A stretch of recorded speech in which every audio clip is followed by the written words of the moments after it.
Hello friends, welcome to my channel. Going to read an editorial, Misinformation, a bigger threat than COVID-19 uptick, by Dr. Chandrakant Laharia.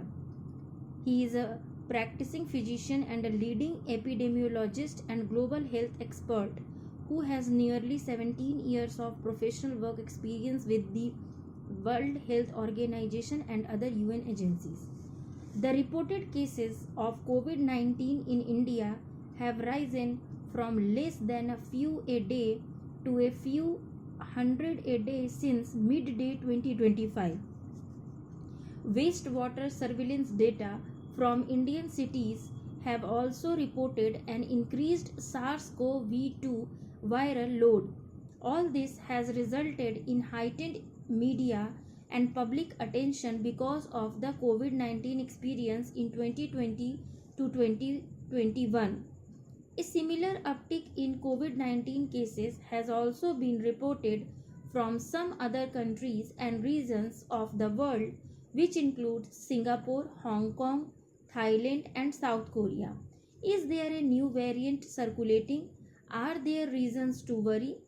The current uptick in cases is being linked to the most common SARS-CoV-2 variant currently circulating, JN.1, a descendant of the Omicron variant, that is BA.1.529. Omicron has been the last variant of concern of SARS-CoV-2, first reported in November 2021. Since then, even though a few subvariants or sublineages of Omicron have emerged, there has not been any new variant of concern in any part of the world. The current dominant variant, JN.1, also called Pyrola, is not new and was first reported in August 2023 in Luxembourg and has been reported from India since November-December 2023. A few sublineages of JN.1 such as LF.7 and NB.1.8 have also been reported, but till now there have not been any major clinical differences with the parent variant. Epidemiological facts. Why this uptick? The answer lies in three epidemiological facts. First, any new virus stays for long once it enters the population, possibly forever. SARS-CoV-2 is omnipresent in India and other countries, even when no new infections are being reported. In September 2020, Moriyama M. and colleagues discussed in the Scientific Journal Annual Review of Virology that the seasonality of respiratory viruses has been recognized for thousands of years, and that the annual epidemics of the common cold and influenza disease are the most known proof. The contributing factors for seasonality are environmental parameters such as temperature and humidity, human behavior and crowding, and changes in viral genes to alter virus stability and transmission rates. SARS-CoV-2 is a respiratory virus and is likely to have a seasonal pattern. It is just that till now the pattern in a rise in COVID-19 has not been established. Though some data from Singapore indicate that COVID-19 cases rise every 6 to 9 months, the seasonality may vary from one country to another. In India, after the Omicron wave in January 2022, there were upticks in COVID-19 cases in early 2023 due to the Omicron sublineage XBB.1.16. Then in December 2023 and January 2024, and then in July-August 2024. There is a fresh uptick now from May 2025. Therefore, a seasonal pattern of COVID-19 surge every 8 to 10 months might be an emerging pattern for India. It is worthwhile to note that the number of reported cases in most seasonal surges has been relatively small and clinical disease has become mild to milder. Second, SARS-CoV-2 is a type of RNA virus which is known to have more frequent mutations and genetic changes than other types of viruses. Though the key variant continues to be JN.1, there have been some new sublineages which might be behind the uptick. Third, the uptick in COVID 19 cases in India is real but also due to enhanced COVID 19 testing and surveillance. Following reports of COVID 19 cases in neighboring countries, increased testing means more people are being tested and thus detection. So, if the Indian population has hybrid immunity from natural infection and through vaccines, and if this is not a new variant, why is there still an uptick? The answer is neither natural infection nor vaccine induced protects from fresh infection. Immunity does protect from moderate to severe diseases and deaths. The cases or infections are a mere indicator that a person carries SARS-CoV-2 in their nose and throat. However, immune protection will ensure that people do not get sick or have severe illness. As of now, no serious cases of illness are being reported. Numbers in perspective. The current uptick seems to be getting disproportionately high attention.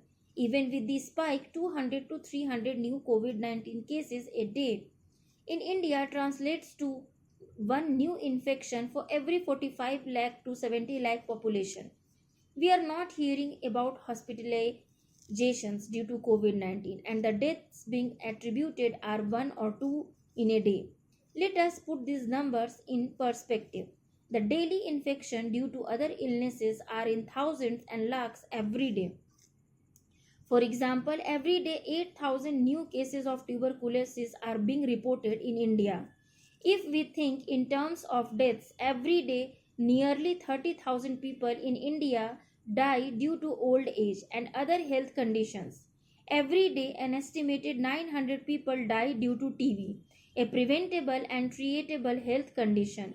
Another 390 due to influenza virus illness and another 310 deaths due to the relatively unheard but widely prevalent vaccine preventable respiratory syncytial virus disease. Air pollution and respiratory illnesses cause manifold illnesses and deaths.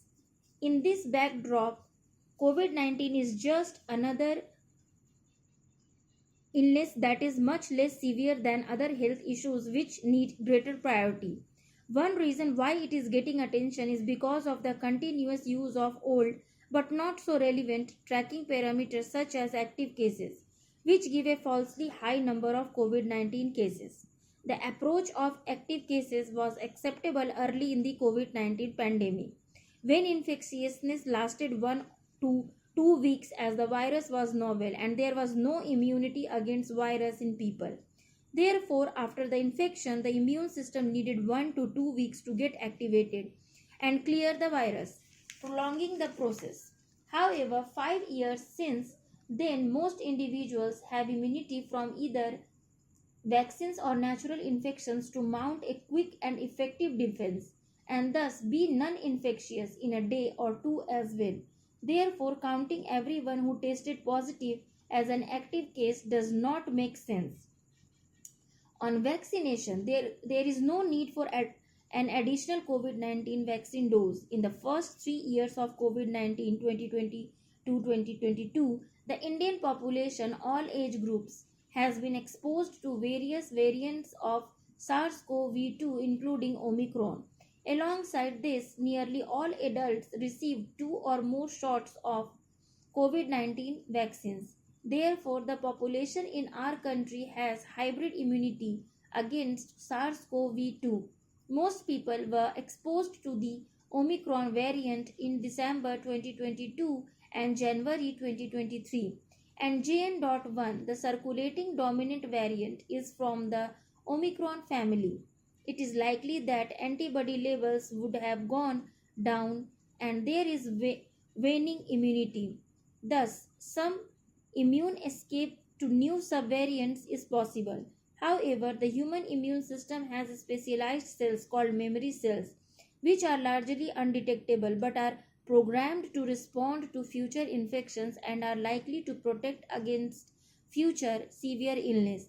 There is no new variant of concern to believe immune escape as of now. Scientifically, there is no need and thus no recommendation for additional shots of COVID-19 vaccine for the Indian population. COVID-19 is not a concern, and the prevention and the treatment of any pre existing health condition is much more effective than additional COVID-19 shots. Thus, those with high risk should get vaccinated with flu and other age appropriate recommended vaccines to prevent any comorbidity.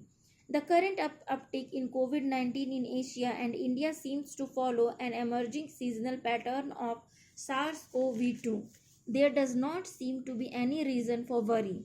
All that is needed is for the government to keep a watch and monitor the trends. The infodemic and misinformation could be a bigger threat than a minor uptick in COVID 19 cases. For India, for both government and citizens, there needs to be a balanced approach, neither underestimating the threat nor spreading panic. One important tool in this is not to spread unverified messages and rumors.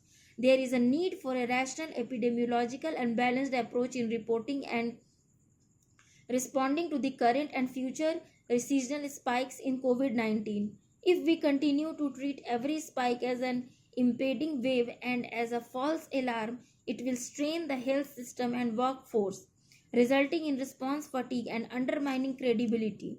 Responses to COVID 19 surges must be rational, proportionate, and reflective of epidemiological reality.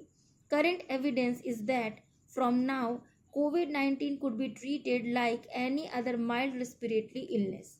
Thank you for listening.